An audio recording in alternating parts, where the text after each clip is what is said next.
Welcome to Get Set Up. We are so glad you're here. My name is Twyla. I'm from California, and today we're going to be doing some yoga. Some nice, gentle, easy yoga. Maybe if you're just beginning, maybe if you've had an injury and you're recovering from your injury and would just like to start stretching. Maybe you've been out of yoga for a while and are ready to get back into it.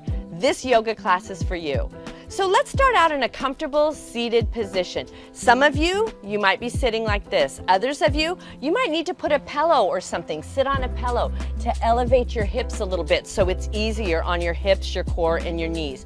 Others of you might be used to half lotus, or maybe you're even used to full lotus. Whatever is comfortable for you. And then as we start out, we're just going to take some easy breaths. You want to deepen your inhalation and extend your exhalation. Close your eyes. Yoga is also about balance. Balancing the breath helps balance the body, which balances the mind. So whatever your number is, maybe you're inhaling to 4. If you're inhaling to 4, then also exhale to 4. If you're inhaling to 6, then exhale to 6. Actually, in Kundalini Yoga, they talk about the 1-minute balancing breath. And they inhale for 20 seconds, hold the breath for 20 seconds, and then exhale for 20 seconds. That's the 1 minute. But we're just going to do some in and out, natural breathing, just to help lower, to de-stress a little bit. If this position gets uncomfortable, remember you can even put a pillow underneath your knees. Just a simple position. Finding that yoga breath, finding some calmness. The next seated pose we're going to do is a seated twist. I'll show you some modifications for that. So I'm going to remove the pillows, but you can keep the pillows there if you want.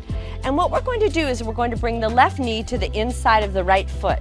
Now, if you're thinking, no, that's not really comfortable, then again, you can bring your pillows back. You can even set that foot on a pillow. If that's still not comfortable, just keep that leg straight out in front of you. I'm going to do it like this, but again, you don't have to do that. As you inhale, you lift up out of the core region. As you exhale, take your left hand behind you and slowly twist into the pose. Remember, you want to lead with the core, then the midriff, then the shoulders, lastly the head and neck. If you can look over your left shoulder, do so. Some of you, if you want a little bit more energy in the pose, you can lift your arm and look up. If that bothers your head or your neck, then keep your gaze down at that left thumb. For some of you, if you want to take the pose a little bit deeper, bring your right hand on top of your left hand and then bring your forehead to or towards the top of that hand. Again, if that's too much, just go to where it's comfortable for you. You just might bring both hands behind you and look at your fingers or your thumb. Keep that balanced breath. Now in yoga, we don't bounce in the poses. We hold the pose, so it's strengthening and stretching. Inhale as you slowly come up, keeping the hands underneath you for support. We're going to come out of the pose the same way we came into the pose. We'll lead with the hips, then the rib cage, shoulders, lastly the head and neck, because we don't want to whip the head around. Especially if you're dealing with any sort of vertigo issues or if you're prone towards dizziness, you want to make sure the head goes last.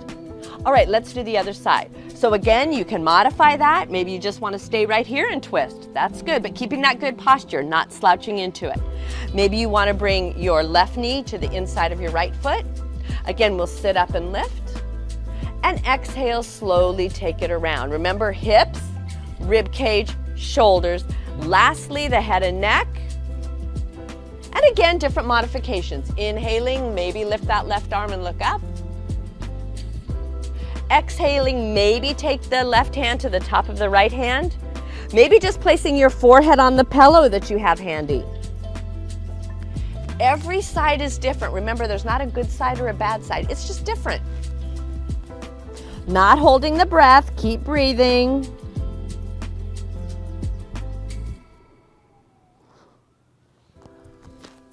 Hope that ambulance isn't coming to get you because you're stuck in this pose. I hope that's not the case. Keep breathing. Again, inhale as you come up, using your hands for support. Keep your eyes closed as you rotate slowly back to a neutral position. Good, well, we're going to return again to that seated position, whichever seated position is comfortable for you. Realign the body, ears are over the shoulders, shoulders are over the hips. Keep your breath balanced. Next pose we're going to do is the cat-cow pose. I'm going to show you the traditional cat-cow pose, but for some of you, you might want to do it seated. So to do it seated, you'll stay here, you'll take your hands on top of your knees, you'll inhale as you lift your heart, look up if that's available. Exhale as you bring your belly button back towards your spine, rounding forward. So you can do that about 5 or 6 times. The rest of you, I'm going to show you how to do it on your hands and knees. For some of you, you might need to cushion your knees, maybe place a pillow or roll your yoga mat up. Others of you can just be on your knees. So your knees are about hip distance apart. Your hands are about the same distance apart as your knees. You want your thumbs to point towards each other and your middle fingers to point forward. Like, remember those turkeys we drew in kindergarten? We drew those turkeys. We'll be the kissing turkeys here. Same thing, cat-cow. Inhale, slide those shoulders back.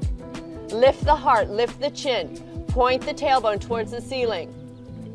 Exhale as you slowly come forward. Take that belly button towards the spine. Now it's even important not to let your hands flop up. We're creating energy. That's going to help with any arthritic conditions. Create some energy in your thumbs and in each finger. Inhale, lift and reach, breathe and stretch. Exhale, slowly tuck forward. Chin to chest. Inhale, lift. Now again, if you're dealing with any dizziness or any vertigo, keep your gaze in one spot and just do the movement through the upper body. You can keep your gaze in one spot. Good, coming back to a neutral spine. Now the next pose we're going to do is the child's pose. Anytime throughout your yoga practice, whether it's practicing with me or anytime, you're always welcome to come into child's pose. Traditionally in child's pose, you slide back onto your heels and bring your forehead to or towards the floor. But just like there's a lot of different children, there's a lot of different child's poses. So let me show you one that might be a little bit easier on your knees and joints. Take this big fluffy pillow or maybe a rolled up towel and place it behind you. So just like this, and then you don't have to go down as far. You might be able to bring your big toes together, widen your knees apart about as far as your mat, and this is extended child's pose, and then come forward. For some of you, it might be more comfortable to bring your hands back by your knees or by your feet, palms facing up. That helps with any wrist issues. So if your wrists got tired doing the cat-cow, bring your hands back by your feet, palms facing up. This is a great one too if your grandchildren are acting up, and instead of putting them in timeout, just say, you go take a child's pose. Okay, 5 minutes you're in child's pose. It'll calm them down and help just a little bit. Coming out of the pose when you're ready, remember, head goes last. None of this whiplash stuff. Keep your gaze down. Keep your gaze down. Good. Once your body is in alignment, then you can slowly inhale and lift the head. Exhale, relax the shoulders. Nice. Now let's transition to Janu Shirshasana. So to do that, we're going to extend either leg, just one, pick a leg, any leg. What we don't want to do is have our hips on the diagonal. You can see that. So we're going to bring that hip around so both hips, just like headlights, are going forward. Flex your foot for more energy. If this is too much, bend your knee and place your foot on the floor. Inhale as you lift the arms overhead, looking up if that's available. And exhale, slowly coming forward. Now notice my back. I'm not rounding forward. Nice flat back, keeping the posture. Exhaling, bringing the chest towards the thigh. For some of you, you might need some extra balance. So take your fingertips to the floor and just walk forward to wherever you can feel that stretch, through the back of the leg and through the low back. You can keep your forehead towards your big toe. You could bring your forehead towards your knee. Janu Shirshasana. Remember, deep inhalation, deep exhalation. Again, if this gets to be too much, come to a child's pose, or you can bend your knee and just come forward.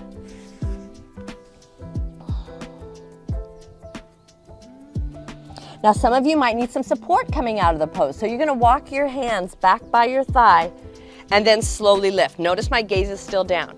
If you're not dealing with any low back issues, go ahead and switch legs. But if you're dealing with a low back issue, I want you to bring your hands behind you, then bring that foot in, extend the other foot out. Notice how I kept supporting the back. This leg might be different, this side might be different. Again, the hips go forward. Inhale as you lift, looking up if that's available. Exhale, slowly releasing over the leg. Maybe this side is different. Maybe you bring your nose to your toe. Notice the breath. Remember, we always want to keep our awareness on the breath. There's some forms of yoga, we don't even do a pose or the asanas. It's just all on breathing. So yoga doesn't mean getting into those weird positions where you feel like you're one of the Incredibles or you need some WD-40. But I do think that yoga is WD-40 for the body.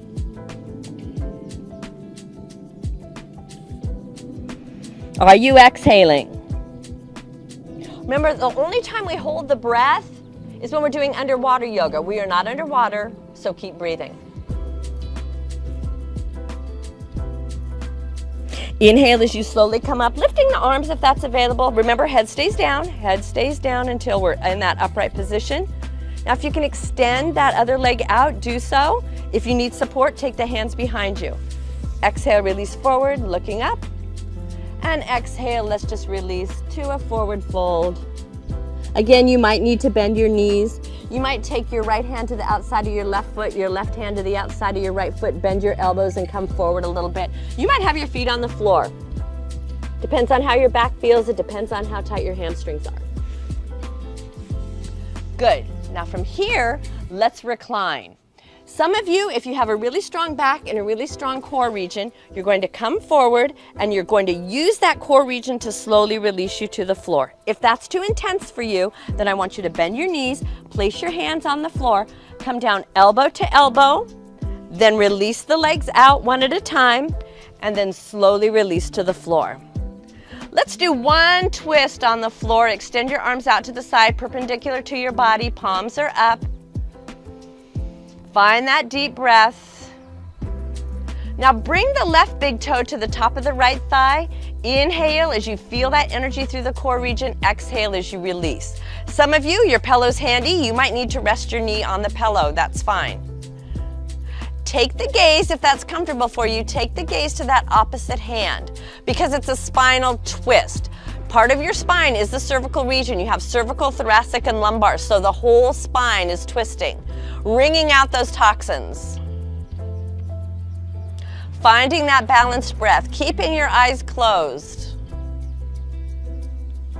Inhale, come back to neutral, placing the left foot on the floor. Bend your right knee, place the right foot on the floor, realign your body a little bit. Extend that left leg forward. Inhale as you place the right big toe on top of the left thigh. Exhale, release to the other side, taking the gaze the opposite way. If your shoulder comes off the floor, we've lost the integrity of the pose. So it's better to keep the shoulder on the floor and only come halfway than it is to roll over on this side. Finding that balanced breath. Holding the pose, not holding the breath, letting the breath guide the pose. Inhale, come back to neutral, placing the right foot on the floor. Bring your hands about 35 degrees away from your body, palms are up. Extend that right leg forward. Now take the feet about hip distance apart, maybe a little farther, and let your baby toes relax towards the floor. You all know this pose, Shavasana. I'm gonna leave you here because you can stay in Shavasana until the next time you turn on one of a Get Set Up video or stay here for a few minutes. Thank you so much for joining me in yoga. I hope to see you next time.